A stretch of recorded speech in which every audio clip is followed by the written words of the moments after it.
Good morning, Nick. Welcome back to Watson Drops. Your team's been very busy on a variety of water projects. We've got a lot to cover on this episode, but is there anything as the general manager that you want to share about your organization before we jump into the deep end of the water projects? Sure. Thanks, Kirby. It's great to be back here in front of the community again and sharing good news. We have a lot of good news to share. Really, ever since we named Corey Godfrey as our new water and sewer superintendent, the good news has been nonstop. So maybe he's our good luck charm. Recently, as recent as I think it was last week, the SJC finally came down with the ruling on Nagog Pond, which has been a point of contention between Littleton, Concord, and Acton for well over 20 years. Back in 1884, the towns of Littleton and Acton allowed Concord to utilize the waters, taking hold of the waters from Nagog. And recently, the last 20 years, Concord's been telling us that we're not allowed to get one drop of water from Nagog. Well, the SJC disagreed with that, and we actually have rights to water Nagog Pond. So that's great news. Up to 100,000 gallons a day we can take without a permit, and anything over 100,000 gallons per day, we go through the Water Management Act and the permit process. So that was great news for me. I know it's been a long, arduous conversation with the town of Concord. So to have rights to Nagog is great news for us, and it helps with our project at Cobb's, those bedrock wells that we're trying to develop. So that's the first piece of good news. The second piece of good news is we finally got some good news on the PFAS front, and we were awarded a grant through the DEP in the state of $200,000 towards design. So, and that is really a sign of the state recognizing all the hard work done by Corey and his team on the PFAS situation that we're facing here in Littleton. Those are two good pieces of information I'd love to share with you and the rest of the community. Yeah, that sounds great, both on the Corey front and also on the state stepping up to the bar, realizing that PFAS is just not an isolated situation, that the rest of the communities are going to be facing the same issues as well. Let's get back to the Whitcomb Avenue Water Treatment Facility. Nick, can you please provide us with a brief summary of this project, what immediate issues it solves, and how this will, in the long term, position LELWD to better serve Littleton residents? Sure. Yeah, I feel like I've been talking about this project for as long as I've been in Littleton. The immediate problems were to remove iron and manganese from the source water at Whitcomb, which services over half our community, half the water in our community. So that was the immediate problem. Then a couple of years ago, we found PFAS in our Spec Pond well, which changed our thinking with this project completely. The project's out to bid right now. The design is done. It's been an arduous design. PFAS is a relatively new issue that water departments are dealing with. And our bid opening is on April 15th. So once we award that bid and start construction, when that plant is done being built, both Spec Pond and Whitcomb Ave waters will be PFAS, iron, manganese free. That's a great overview, Nick. So you've given us a little bit of the status of the project, but when is the team expected to break ground on Whitcomb Ave? Yeah, so we've already broke ground on part of that project. And if you drive by Whitcomb Ave, you'll see that. We're rehabbing and replacing the wells, which are on the brook side of Whitcomb Ave now. And that project should be complete in May. So that was all timing. We've actually taken those wells offline for periods of time throughout this winter to be able to replace them and tie them into the new building. And they're all going to tie back to the treatment facility once that is complete. So that was the first part of the project, which is almost complete. And that was a very stressful time for our operators, because whenever you take sources off a line, you open yourself up to vulnerabilities, but you have to do it. You have to take them offline to replace them. So that part's already started. The treatment facility itself The bid opening, like I said, is on April 15th. And, we're hoping to start and break ground end of May, beginning of June. And then it's a year and a half build for that treatment facility. But then there's integration, and we're trying, tie in Wickham Ave wells to it, Spec Pond wells to it, all the technology that needs to be integrated. It's probably all said and done a 2-year start to finish completion. So that puts us spring of 2023 that will be online and people will be enjoying water from that new facility. Well, I'm sure the local residents who've been having problems with the iron and manganese will be very pleased with that one. And thanks for explaining about the new number 3 at the old highway department and the new wells that are there. And, what you've done is given me a great transition as far as the next water project, which is the transmission main to convey water from Spec Pond wells to the Wickham Ave treatment facility. Can you please provide us with a brief summary or overview of this project and how important it really is? Yeah, that's a good question, Kirby. When we first found PFAS at Spec Pond, we didn't really know how to solve that issue. So we did an engineering analysis that looked at, whether we add PFAS treatment technologies at Spec Pond or whether we convey that water to the new treatment plant at Wickham Ave. And it was by far the more economical solution to convey that water from Spec Pond to Wickham Ave. We just opened those bids for that project, which is it's going to be a transmission main from well 5, which is the well at Spec Pond, down Spec Pond Road, down now turning left onto Air Road, and then over to Wickham Ave from there. We just opened those bids on last week, and we're hoping to award that contract soon and get that work started. We worked very closely with the highway department on this, and as part of that project, they've asked us to mill and grind and repave Spec Pond Road, so that whole road will be new asphalt when it's all done. It won't just be a patch job. And it's great working with Chris Stoddard and his team on these types of projects. A lot of times the projects are very intertwined with each other. So that was great to do with Chris. So you talked about Spec Pond Road, Hartwell Ave, Wickham Ave, Taylor. Are there any other roads that you're going to have to deal with, for instance, Nick? No, that sounds like all of them. Yeah, that's the route. How you plan to communicate the construction schedule to the local communities and those folks who are living adjacent or abutting those properties or the roads? Yeah, that's the challenge with a lot of our projects, especially when you're on the road, making sure you communicate well with the residents. It's going to lead into parts of the school year, so bus routes will be impacted. So we have to work closely with the schools. We'll be sending letters directly to people that are along the project route, updating them on the project. We'll use the reverse 911 community notification messaging platform that we have in town to get some of the message out to residents. Facebook page will be highly active, throughout the project. Communicating with police as well. Police will be heavily involved in this because of traffic control. Our website, Watson Drop mailers, the bills, any way we can. I mean, I don't think we can over communicate enough the impact of this project because we're in the roads and it's going to be disruptive to people at times during this project. Yeah, it's a real good point. Communication is key for any development project that affects the residents. So getting back to some of the impacts that we've had so far with reworking the wells and turning them off at Spec Pond, what existing temporary measures such as restrictions or different chlorination or treatment are in place and will they stay in place during this project or will they expand? Yeah, that's interesting because the water restrictions that are in place, though partly are because of the capacity issues we have at Spec Pond. So Spec Pond has PFAS in the water, and we're blending that with Beaver Brook. And we're doing that to get under that 20 parts per trillion benchmark that the DEP would like you to stay under.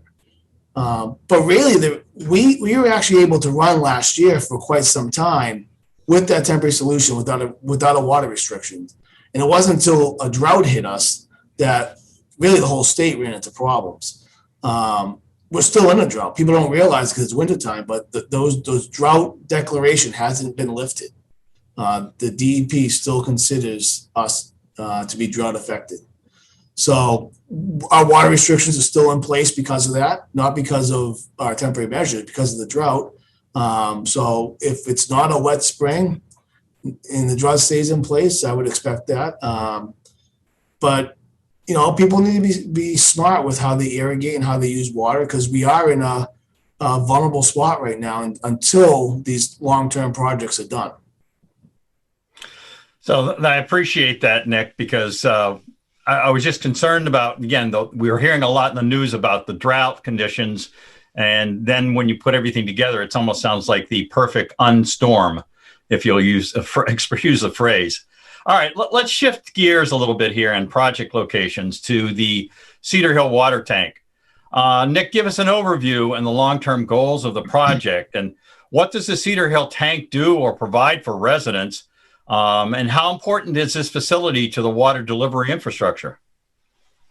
Yeah, all our storage tanks are vital to our distribution system. They provide the ability to put fires out. It's water storage.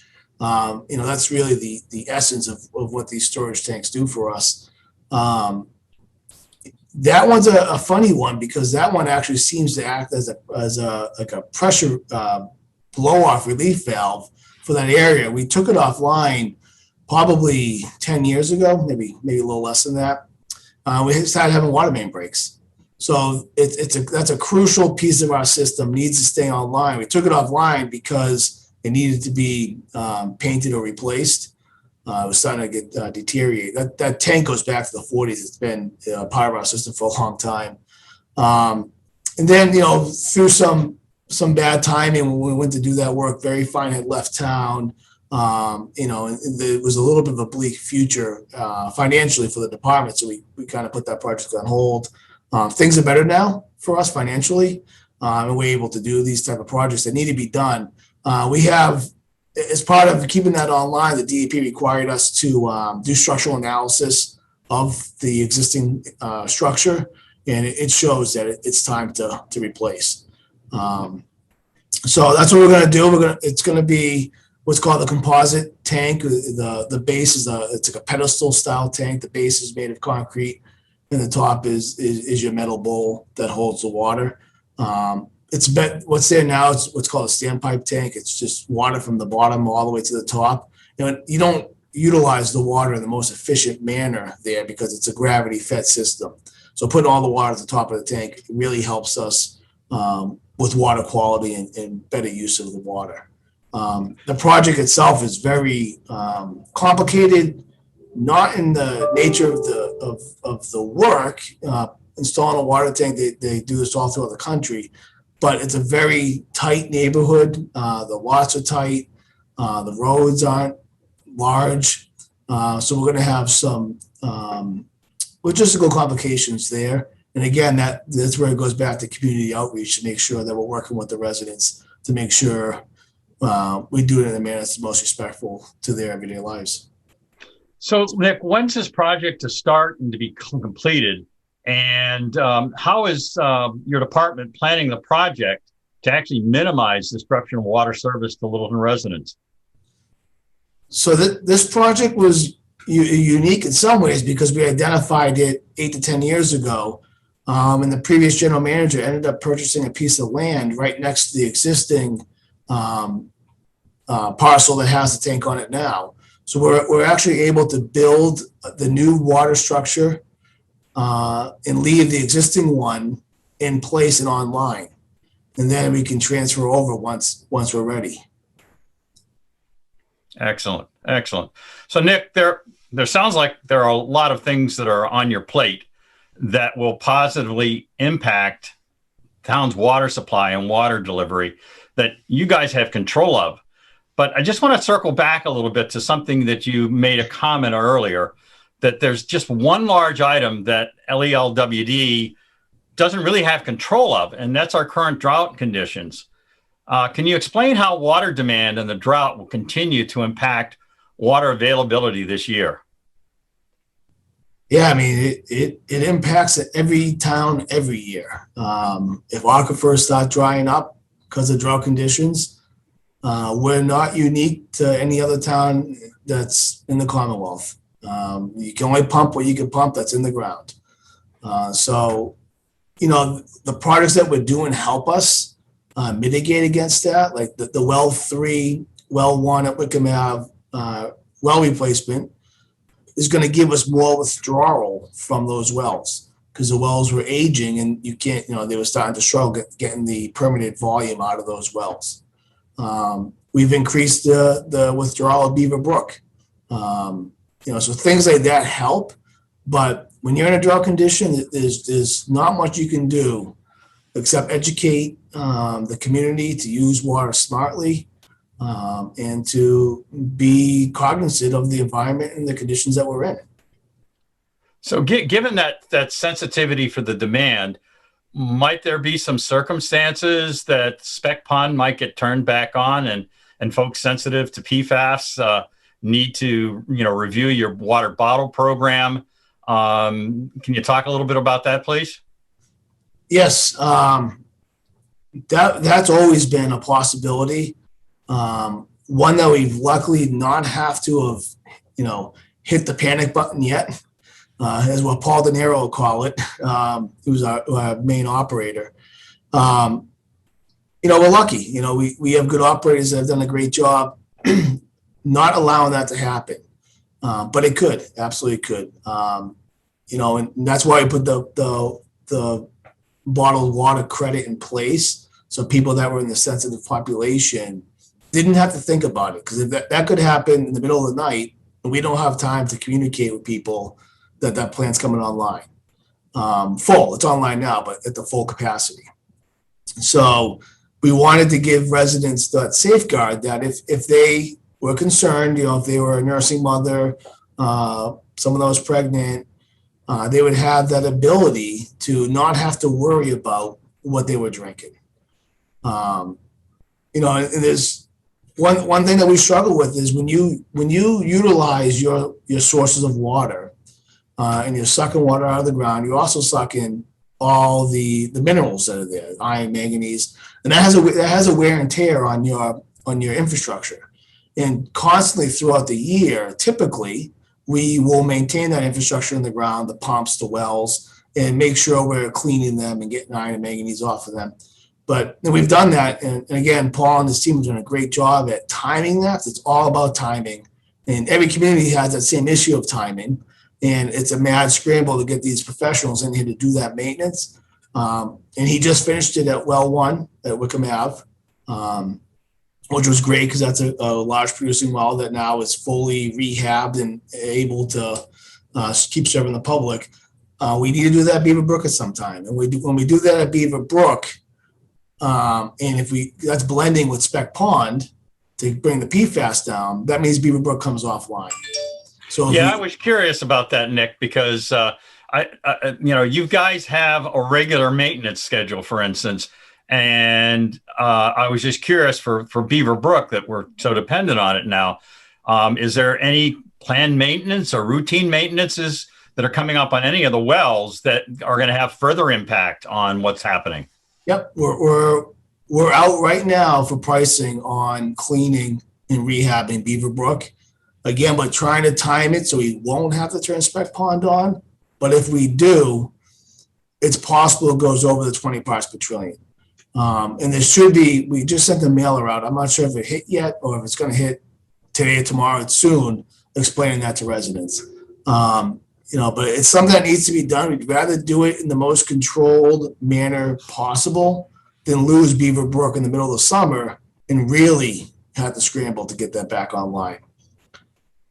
So in other words, you can't state enough to residents that they have control of their spigots and therefore they have control about water availability and how you guys actually operate the water resource that we have to its most efficient potential But again, they have control of it. So if we have folks who are kind of abusing it and thinking that it's the summertime and COVID's gone, so to speak, let's have some fun and do things. We still need to be vigilant in that regards, correct? I'm glad you said that, not me. Yeah, people, I'm one of them. Even in my house, I live in Georgetown. You want a nice, beautiful yard, and you want to do all the things that you want to do. But there is an impact, and we try to educate you the impact. Sometimes it's not a harmful impact. Sometimes it is. So, Nick, are there other projects that LELWD has in the works that residents will see on the next annual town meeting warrant? Can you possibly share what might be a bit of a preview for our next Watts and Drops episode? How many articles? What are they about? Why are they needed? And if there are any forums that you guys are going to host again to present that information to residents. Yeah, I'm really looking forward to the day where I don't have special articles at town meeting. So ever since I've taken over, it seems like I'm up there pleading with the residents to support a project. And I think we're almost to a point that we're there, but I think what you're alluding to is a sewer project that the community is waiting for us to educate them on. And again, I think that, like you alluded to, that's its own Watts and Drop. I'd love to sit down with you for some time and kind of go over that. We've had some progress. We finished our needs assessment, which we've talked about in detail on these episodes. The next big step was getting both the commissioners and the select board kind of aligned on how to best roll this project out.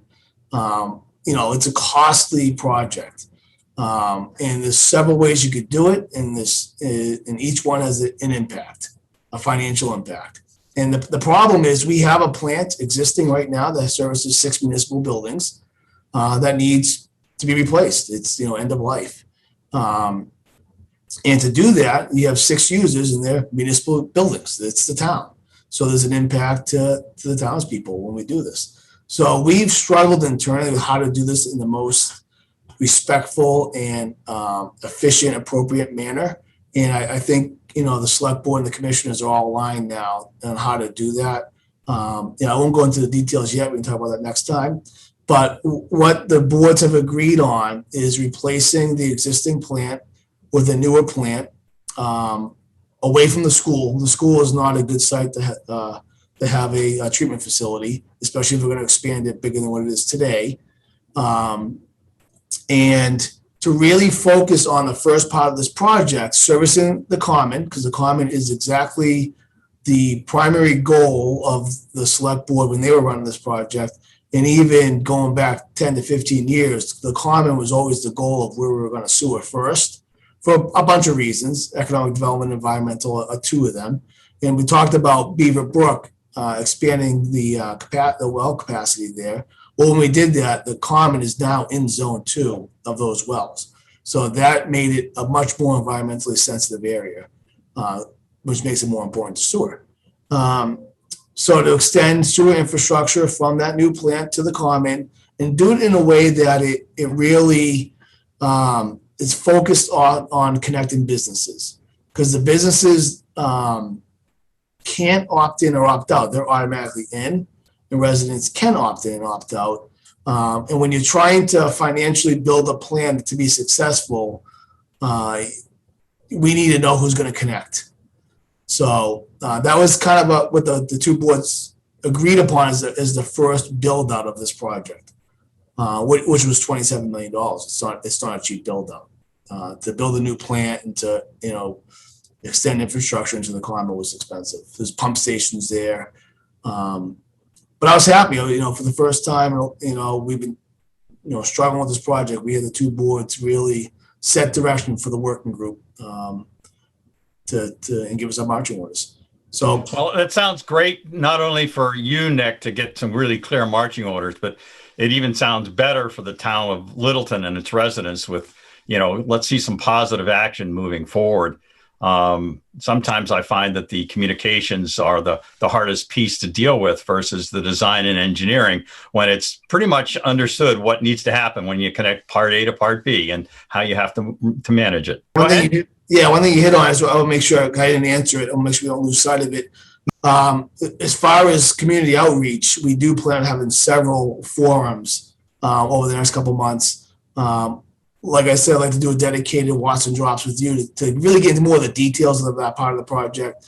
There'll be several mailers that go out. One's in the works right now to kind of give just an update on the project. And then one will follow that. That'll be more geared in on the financial impact.